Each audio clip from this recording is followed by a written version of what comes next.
Alright, welcome back to another video. We are down here at Lake the Gray once again. We're going to be doing 30 miles. So the course for this run is going to be 5 miles out, 5 miles back. We're going to do that 3 times. It's all going to be on the road. None of it's going to be on trail today. Really focusing on slowing down the pace. It's not a race. We just got to get those miles in and get comfortable running for a long period of time. Also nutrition. So I'm running the Salomon Second Skin medium black kit here. In one flask I have 2 scoops of G1M Sport salted watermelon, and then another flask I have just water. I also have 3 BPN gels in here, 2 apple cinnamon, and then 1 mixed berry. And then I also have 2 Lara bars. So one is banana chocolate chip, another is apple cinnamon. That's what I'll have on me as fuel. And then my lovely wife Hannah is going to be helping us today with filming and also support crew. So I'll stop at the car about halfway if I need to top off on electrolytes and carbohydrates. I have 2 bottles filled with G1M Sport right now ready to replace this flask, and then also I have a gallon of water to replace the water in here. Also have fresh mangoes, a variety of other things in case I need them on this 30-mile run.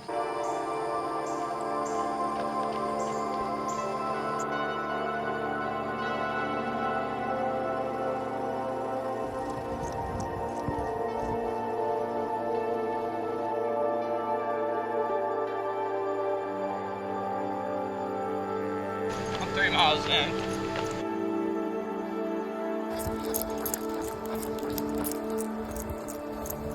.68. Just hit 5 miles. We're going pretty slow. 5.14, 47 minutes. But I'm not worried about that. That may be slower than normal, but when you think about ultra running and running races like 100-mile ultra marathons, the pace that I need to run sub 24 hours is around like 14 minutes. So I'm not really too worried about it when I'm still running sub 10-minute miles right now. So just focus on having endurance and being able to sustain a decent pace while fueling throughout.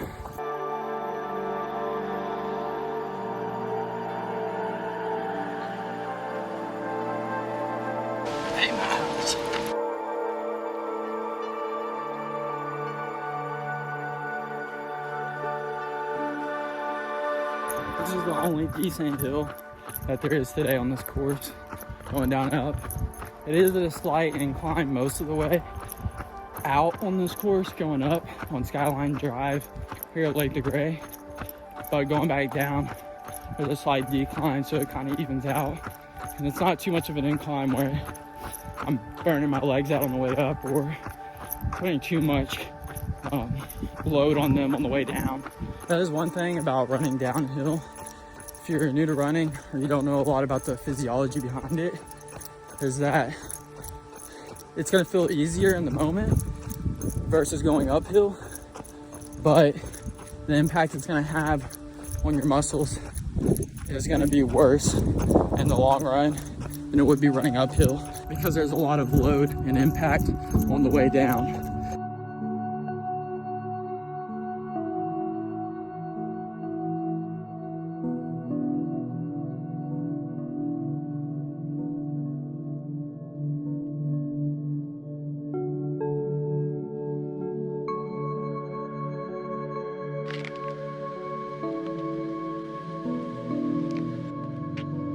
Gotta train to run with sore legs, as right now we had leg day 2 days ago.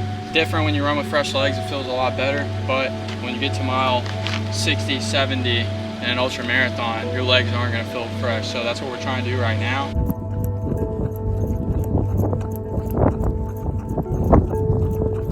Pretty windy out here right now, but praying that the lightning holds off and it's just rain.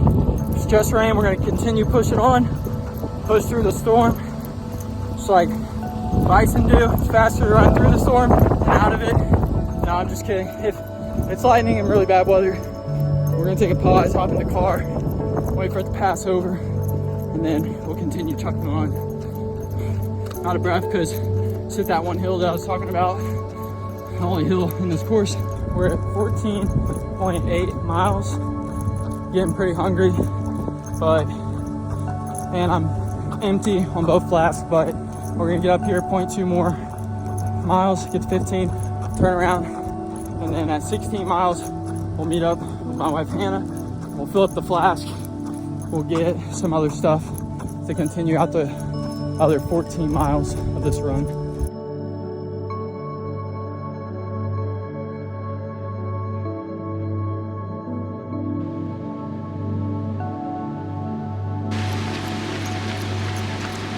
We're at 15.81. I don't know how far we are in. 2 hours and 19 minutes. So hopefully we can do the rest.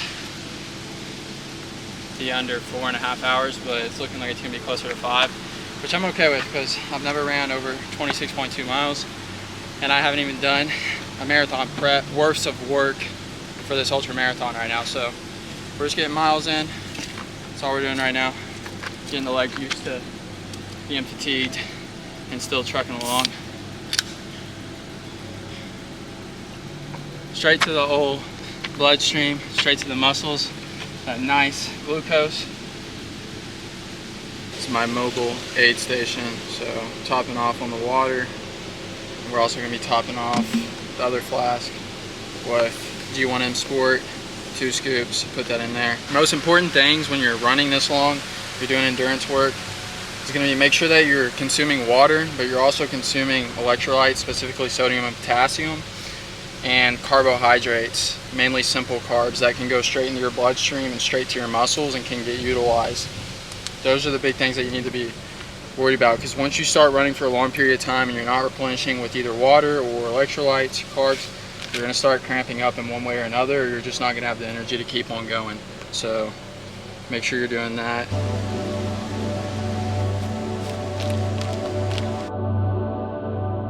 We're currently at 21.55 miles. Pace is slowing down a little bit. Like I said earlier, when the 100-mile comes, I'm just going to be trying to do sub 14 minute per mile paces. So if I'm ahead of that, that's good. But I also need to make sure that I'm conserving my energy and making sure I'm sustainable. So typically when I walk like this on a run, which doesn't happen a lot, today it's happening quite a bit, I would stop my watch and take a minute and I'd start it and run. But because it's an ultra marathon and I'm definitely gonna be walking on the course, I'm trying to correct my mindset to where I can walk and then run and still make my time, if that makes sense. So it's kind of similar to ruck marches in the Army. Like, you're not running the whole time and you better not be walking the whole time if you're gonna make the time standard.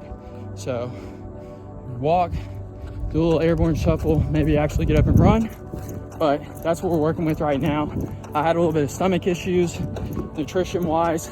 We're trying to figure that out right now. But that's what these runs are for.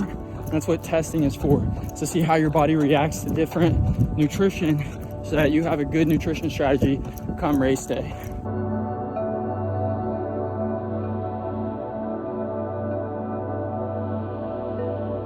.52. Everything from here further is longer than I've ever ran before, or further than I've ever ran before.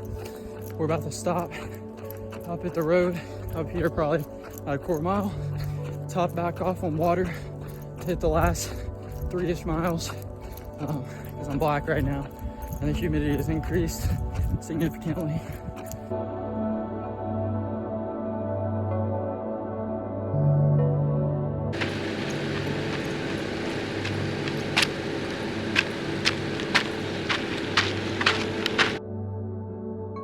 .2 miles to go.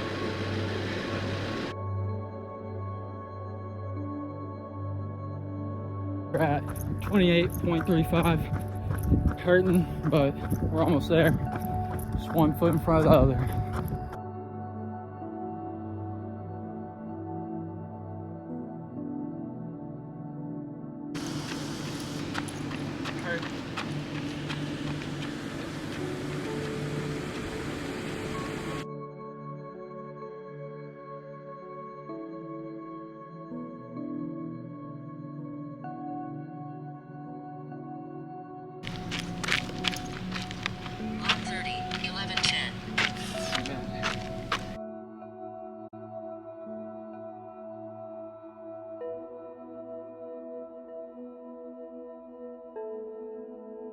right, 30 miles is complete.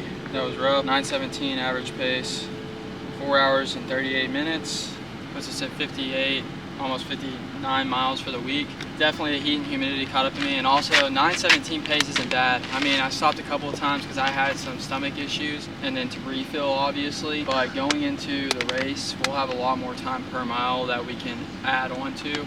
So I'm okay with this right now. I'm gonna show you what we're working with for our post-run nutrition. I'll give you some insight into what that looks like.